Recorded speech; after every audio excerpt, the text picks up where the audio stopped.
कहानी की शुरुआत होती है सन 2017 से, जहां पर एक बहुत बड़ी रोबोटिक कंपनी के सीईओ इलियास को दिखाया जाता है। उसने बहुत ही एडवांस रोबोट्स बनाए हैं ताकि वो इंसानों की मदद कर सके, और होता भी ऐसा ही है। धीरे धीरे इंसान रोबोट्स का इस्तेमाल करना शुरू कर देते हैं। अब इंसानों के बीच में रोबोट्स भी हैं। इसके बाद इलियास मिलिट्री के लिए भी रोबोट्स बनाता है, जिसके बाद दुनिया में एक बड़ी जंग छिड़ जाती है। अब सभी देश रोबोट्स को जंग में इस्तेमाल करते हैं, जिस वजह से धरती को बहुत नुकसान पहुंचता है। इलियास ने मिलिट्री के लिए रोबोट्स इसलिए बनाए थे ताकि शांति बहाल की जा सके, लेकिन होता इसके विपरीत है। और अब इलियास को समझ में आ जाता है कि इस दुनिया के लिए सबसे बड़ी मुसीबत इंसान है। अगर उसे इस दुनिया को, अर्थ को बचाना है, तो उसे इंसानों को खत्म करना होगा। इसीलिए वो एक रोबोट बनाता है जिसका नाम वो रखता है क्रोनोस, और वो अपने आप को और अपने एक कोलीग को क्रोनोस में अपलोड कर लेता है ताकि वो दुनिया के डिस्ट्रक्शन को अपनी आंखों से देख सके। वहीं दूसरी तरफ हमें एंड्रयू नाम के एक लड़के को दिखाया जाता है जो अपनी मॉम से मिलने घर आया है। दरअसल उसकी मॉम की तबीयत खराब होती है। वो अपनी मॉम के साथ टीवी पर न्यूज देख रहा होता है। तभी इस दुनिया के सभी टीवी चैनल्स अपने आप ही बदल जाते हैं। उन पर इलियास आ रहा होता है। इलियास पूरी दुनिया को कहता है कि मैंने रोबोट्स बनाए थे ताकि वो इंसानों की मदद कर सके, लेकिन इंसानों ने उनका गलत इस्तेमाल किया। इसीलिए अब मैं उन्हीं रोबोट्स का इस्तेमाल करके इस दुनिया के हर एक इंसान को खत्म कर दूंगा।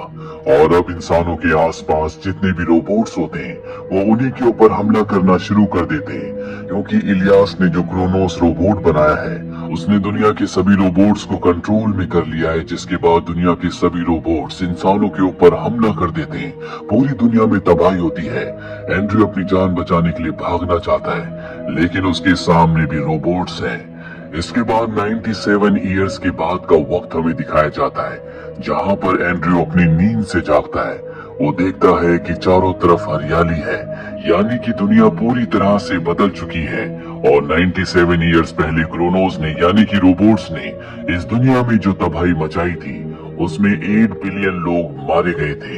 अब भी इस दुनिया में कुछ ऐसे इंसान हैं जो रोबोट से छुपकर बचकर रहते हैं। साथ ही कहा जाता है कि इस दुनिया में एक ऐसी जगह है जिसे अरोरा कहा जाता है, जहां रोबोट्स कभी नहीं पहुंच पाए, और अब भी वहां पर इंसान आराम से रहते हैं। हालांकि कुछ लोगों का ये मानना होता है कि ये सिर्फ एक अफवाह है। वही हमें इलियास को दिखाया जाता है जिसने अपनी और अपनी कोलीग की कॉन्शियसनेस को क्रोनोस के अंदर ट्रांसफर कर दिया था। इसीलिए वो दोनों के दोनों अब तक जिंदा होते हैं। ये दोनों के दोनों एंड्रयू को जागते हुए देखते हैं, और अब इलियास अपने कोलीग को बताता है कि ये जो इंसान अभी अभी जागा है, जिसका नाम एंड्रयू है, ये इंसान नहीं है बल्कि एक बहुत ही आधुनिक रोबोट है। हमने इसे हूबहू इंसानों की तरह बनाया है ताकि जब ये इंसानों के बीच जाए तो इंसानों को इस पर शक ना हो, और ये उन इंसानों के साथ मिलकर जिन्हें अरोरा शहर के ऊपर विश्वास है, वो शहर को ढूंढ ले। मैं इस दुनिया के हर एक इंसान को खत्म करना चाहता हूँ। वही एंड्रयू को दिखाया जाता है जो एक घर में जाता है, जहाँ उसे एक जैकेट और एक लॉकेट मिलता है। वो उस लॉकेट को पहन लेता है और वहां से निकल जाता है। जिसके बाद एंड्रयू एक टाउन में पहुंचता है जहां पूरी तरह सन्नाटा होता है। तभी एक बहुत बड़ा रोबोट उसके ऊपर हमला कर देता है, पर इससे पहले कि रोबोट उसे मारता, एलिया नाम की एक लड़की उस रोबोट के ऊपर बॉम्ब फेंककर एंड्रयू को बचा लेती है। दरअसल इलियास ने जानबूझकर एंड्रयू के ऊपर अपने रोबोट से हमला करवाया था ताकि कोई इंसान उसे बचा ले, और हुआ भी ऐसा ही। लेकिन केलिया उसे अपने साथ नहीं ले जाती, अकेली वहां से निकल जाती है। एंड्रयू उसका पीछा करता है। केलिया को शक हो जाता है, इसीलिए वो पीछे से आकर अपना क्रॉसबो लेकर उसके सामने खड़ी हो जाती है और पूछती है कि तुम किस ग्रुप से ताल्लुक रखते हो। वो कहता है कि मैं किसी ग्रुप का हिस्सा नहीं हूँ, मैं अकेला ही हूँ। केलिया उसके गले में लॉकेट देखती है। एंड्रयू कहता है कि ये मुझे गिफ्ट मिला था, और अब केलिया को उस पर विश्वास हो जाता है। जिसके बाद ये दोनों के दोनों यहाँ से आगे बढ़ जाते हैं। रात होने पर ये दोनों एक जगह स्टे करते हैं जहाँ पर आग जलाते हैं। केलिया अपने खाने के लिए कुछ सामान निकालती है जो वो एंड्रयू को ऑफर करती है, पर एंड्रयू खाने से मना कर देता है। केलिया एंड्रयू को बताती है कि जिस तरह का लॉकेट तुम्हारे पास है उसी तरह का लॉकेट मेरे पास भी है। मैं भी बिलीवर हूँ। बिलीवर उन लोगों को कहा जाता है जो कि अरोरा शहर पर बिलीव करते हैं। उनका मानना है कि इस दुनिया में एक ऐसा शहर है जहां पर आज तक रोबोट्स नहीं पहुंच पाए और इंसान वहां पर आराम से रहते हैं। वो उसे अपने मोबाइल पर एक लोकेशन दिखाती और कहती है कि मुझे पूरा यकीन है कि यही अरोरा है, यहीं पर हमें पहुंचना है। इसके बाद एंड्रयू सोने के लिए चला जाता है और जब वो सोता है तो उसे एक सपना आता है जिसमें वो एक ग्रेवयार्ड को देखता है। इस सपने से वो डर कर उठ जाता है। अगली सुबह एक बार फिर से अपने सफर को शुरू करते हैं जहाँ पर इनके सफर में रेलवे ट्रैक भी आता है, जिसे देखकर एंड्रयू बहुत खुश हो जाता है। वो कहता है कि मुझे ट्रेन में सफर करना बहुत पसंद है। ये सुनकर कैलिया हैरान हो जाती है। वो कहती है कि आज से लगभग 100 साल पहले इस दुनिया में सभी ट्रेन बंद हो गई थी। अभी आगे बढ़ते हुए एक चर्च तक पहुंचते हैं जहाँ एंड्रयू कैलिया को बताता है कि हर हफ्ते पहले हम चर्च आया करते थे। ये सुनकर वो हैरान हो जाती है। वो कहती है कि ऐसा कभी नहीं होता। यहाँ पर उसे एक बॉक्स मिलता है और जैसे एंड्रयू उस बॉक्स को खोलता है तो उसमें से म्यूजिक प्ले होना शुरू हो जाता है। कैलिया जल्दी से उस बॉक्स को बंद कर देती है, लेकिन अब म्यूजिक की आवाज सुनकर एक रोबोट अंदर आ चुका है जो इन दोनों को ढूंढ रहा होता है। पर ये दोनों बड़ी चालाकी से अपने आप को उससे बचा लेते हैं। कैलिया को अब कहीं न कहीं एंड्रयू पर शक होना शुरू हो जाता है क्योंकि उसकी बातें अजीब होती है। उसकी बातें इस वक्त की नहीं है, पर फिलहाल वो एंड्रयू से कुछ नहीं पूछती। अगली सुबह ये दोनों के दोनों यहाँ से निकल जाते हैं। पूरा दिन सफर करने के बाद ये रात को एक घर में जाते हैं जहाँ पर एंड्रयू को एक कैमरा मिलता है जिससे ये अपनी और कैलिया की फोटोज खींचता है। और अब कैलिया एंड्रयू को बताती है कि मैं अपने परिवार के साथ एक शेल्टर में रहा करती थी। हम रोबोट से बच कर रहा करते थे, लेकिन एक दिन मेरी छोटी बहन बाहर गई। रोबोट ने उसे देख लिया और जख्मी कर दिया, जिसके बाद हमारा रहना वहाँ पर बहुत खतरनाक था। इसीलिए मेरा पूरा का पूरा परिवार वहाँ से अरोरा के लिए निकल पड़ा, लेकिन मैं अपनी बहन को छोड़कर नहीं जाना चाहती थी। इसीलिए मैंने उसकी देखभाल की, लेकिन जल्दी उसकी मृत्यु हो गई, जिसके बाद मैं भी वहाँ से निकल गई। और अब मैं भी जल्द से जल्द अरोरा पहुँचना चाहती हूँ ताकि अपने परिवार को एक बार फिर से देख सकूं। ये बोलते बोलते वो बहुत ज्यादा इमोशनल हो जाती है।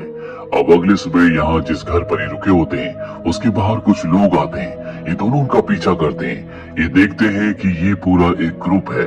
तभी एक छोटी बच्ची इन दोनों को देख लेती है, जिसके बाद सब इनका पीछा करते हैं। ये दोनों अपनी जान बचाने के लिए यहाँ से भाग रहे होते हैं, लेकिन तभी एंड्रयू का पैर स्लिप हो जाता है, वो गिर जाता है। कैलिया उसकी मदद नहीं करती और वहाँ से भाग जाती है। एंड्रयू को पकड़ लिया जाता है। वही कैलिया अब जल्द से जल्द अपने सफर को पूरा करके अरोरा पहुंचना चाहती है, लेकिन तभी वो उस फोटो को देखती है जो एंड्रयू ने खींची थी।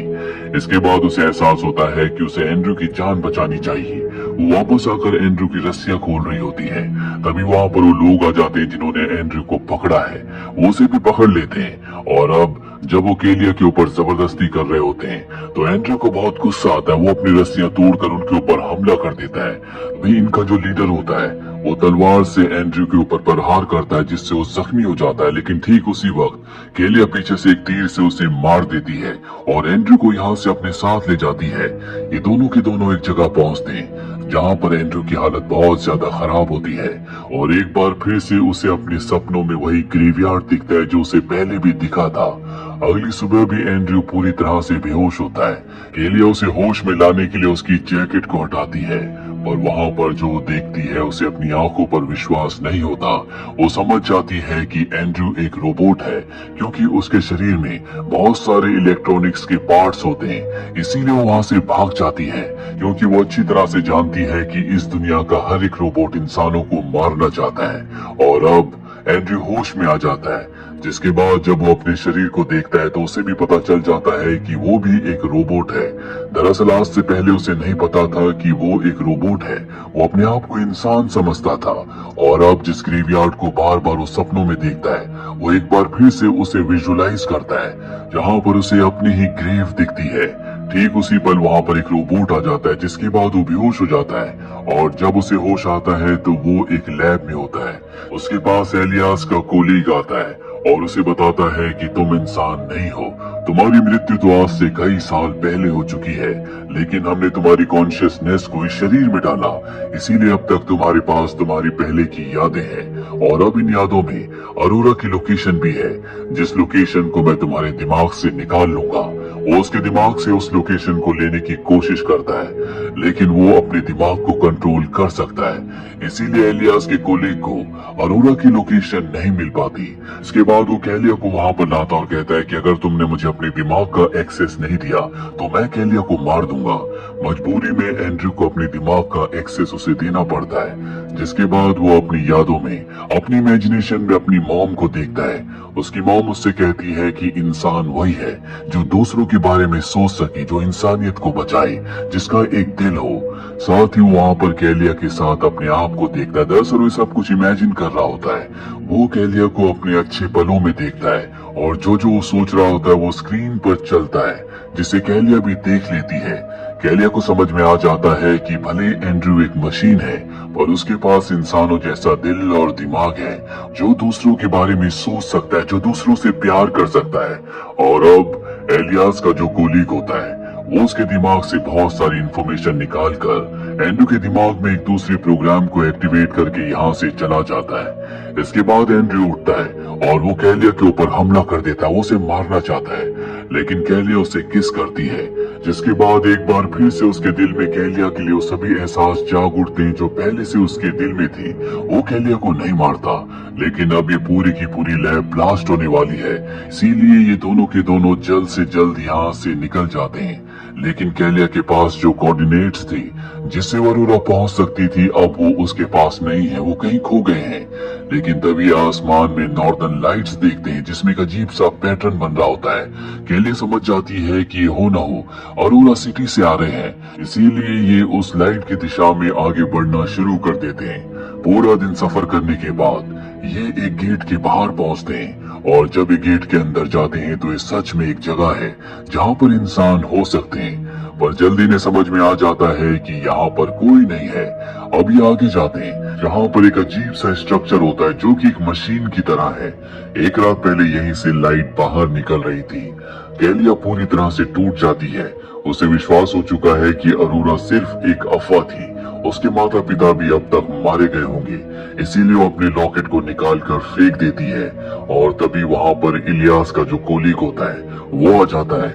वो कहता है कि हमने जानबूझकर तुम्हारे साथ एंड्रयू को भेजा था ताकि तुम इस जगह तक पहुंच सको, और अब हमें यकीन हो चुका है कि अरोरा जैसी कोई जगह नहीं है, यानी कि इंसान जितने भी है वो धरती पर कहीं न कहीं छुपे हुए हैं, और जल्द से जल्द हम उन सबको खत्म कर देंगे। कैलिया को गुस्सा आता है और वो उस पर गोली चला देती है, लेकिन यहाँ पर वो खुद नहीं होता बल्कि उसकी एक होलोग्राफिक इमेज होती है। जिसके बाद वो बहुत सारे ड्रोन्स को इन दोनों को मारने के लिए यहाँ पर भेजता है। ये दोनों के दोनों एक टनल के अंदर चले जाते हैं। ऊपर से ड्रोन्स इनके ऊपर हमला करते हैं, लेकिन टनल के अंदर जाने की वजह से इन दोनों की जान बच जाती है। अभी टनल से और अंदर जाते हैं जहाँ पर इन्हें बहुत ही एडवांस कमरा दिखता है। कैलिया की आवाज से वहां पर कुछ मशीन्स ऑन हो जाती है, और तभी वहां पर एक सिंबल आता है जो हूबहू इनके नेकलेस यानी कि लॉकेट की तरह होता है। हालांकि कैलिया ने अपने लॉकेट को फेंक दिया है, लेकिन अब भी एंड्रयू के पास उसका लॉकेट होता है जो वो कैलिया को देता है। कैलिया उसे उस सिंबल के ऊपर रख देती है जो चमक रहा होता है, जिस पर लाइट जल रही है, और तभी वहां पर एक प्रोग्राम एक्टिवेट हो जाता है। उसे पूरा ब्रह्मांड दिखता है। वो समझ जाती है कि ये एक स्पेसशिप है और अरोरा ये जगह नहीं बल्कि उस ग्रह का नाम है जहाँ पर बचे हुए इंसान चले गए, जहाँ उन्होंने अपनी नई दुनिया बसाई। जिसके बाद वो लॉन्च बटन को दबा देती है, और तभी यहाँ से स्पेसशिप टेक ऑफ हो जाता है जिससे हाइपर बूम होता है, और स्पेसशिप जल्दी अरोरा ग्रह पहुंच जाता है। हालांकि वो जानती है कि एंड्रयू एक रोबोट है, और जब वहाँ के इंसानों को पता चलेगा कि वो एक रोबोट है तो शायद वो उसे खत्म कर देंगे। लेकिन वो ये सच भी जानती है कि एंड्रयू के अंदर इंसानों से भी ज्यादा इंसानियत है। वही अर्थ पर हमें एलियास को दिखाया जाता है जो जानता है कि उसके कोलीग के दिमाग में अरोरा ग्रह के कोऑर्डिनेट्स हैं, यानी कि वो उसके दिमाग से उन कोऑर्डिनेट्स को निकाल कर उस ग्रह तक पहुंच सकता है। इसीलिए उसे अपने दोस्त के, अपने कोलीग के दिमाग से उन कोऑर्डिनेट्स को निकालने के लिए उसे हमेशा के लिए क्रोनोस के सिस्टम से डिलीट करना पड़ता है। इस वजह से उसका दिमाग, उसकी कॉन्शियसनेस मर जाती है, और अब एलियास किसी भी कीमत पर अरोरा ग्रह जाकर वहां पर हर एक इंसान को खत्म करना चाहता है। इसीलिए वो अपनी पूरी रोबोटिक आर्मी लेकर अरोरा ग्रह की तरफ निकल पड़ता है। वहीं दूसरी तरफ कैलिया को पता है कि इलियास जल्द ही यहाँ पर आएगा और वो उसका सामना करने के लिए तैयार है। इसी के साथ ये फिल्म, ये कहानी यहीं पर खत्म हो जाती है। उम्मीद करते हैं कि ये कहानी आपको पसंद आई होगी।